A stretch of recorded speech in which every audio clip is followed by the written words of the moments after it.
এই সাহেব, মেয়ে তো আমাদের মাশাআল্লাহ পছন্দ হয়েছে, তাই আমার ছেলেকে আপনার পছন্দ হয়েছে? হবি এই সাপ, ওই আপনার পোলাও আমার পছন্দ হয়েছে। তা বাবা তুমি কি কাজ করো? আঙ্কেল আমি তো ব্যবসা করি। কিসের ব্যবসা করো বাবা? আঙ্কেল আমি তো বাবার ব্যবসা করি।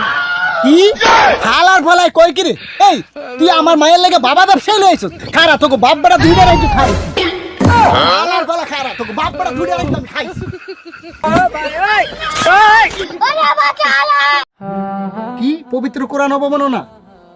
এই সিয়াম চল তো বিরান বাইরে যাই যাই। এই নাস্তিকের বাচ্চা কুলাঙ্গারে আমাকে পবিত্র কোরআন অবমাননা করছে এবং পুরায়া দিয়া পা দিয়ে লাথি মারছে। ওরিকা ধরিয়াই না, ওর পা দুটা কাটটা কিভাবে না শাহবাগ বেসমু। চল ভাই খারাপ, আপনি ওরে পাইবেন কই? হয়তো পুলিশের হেফাজতে আছে। তাছাড়া আইন আমরা নিজের হাতে তুলে নেব, এগুলো তো সরকারের কাজ। কথা তো তুই ঠিকই কইছস, তো সরকার তো এই নাস্তিক কুলাঙ্গারে ফাঁসি দিব না। কারণ আমাদের বাংলাদেশের আইন অনুযায়ী ধর্ম অথবা ধর্মগ্রন্থ অবমাননা করলে মাত্র 2 বছরের জেল। কি বলেন ভাই, মাত্র 2 বছরের জেল? আরে বেটা হ, যেখানে ইসলামে বলা আছে ইসলাম রে নিয়ে যে কটূক্তি করব অথবা আল্লাহ ও তার রাসূল নিয়ে যে অবমাননা করব, তারে যেখানে পাবা সেখানে হত্যা করবা।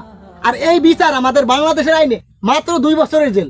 এই জন্যই তো এইসব নাস্তিক কুলাঙ্গারেরা বারবার কোরআন রে এবং আমার রাসূল রে অবমাননা করার সাহস পায়। হ্যাঁ ঠিকই কইছেন ভাই, এই জন্য তো কই ইসলাম রে ক্ষমতায় আনেন। হরে এই জন্যই তো আমরা এবার ইসলাম রে ক্ষমতায় দেখতে চাই। আর চল আমরা দেখি এই সরকার এই নাস্তিক কুলাঙ্গারের কি বিচার করে। চল। তোমায় ভেবে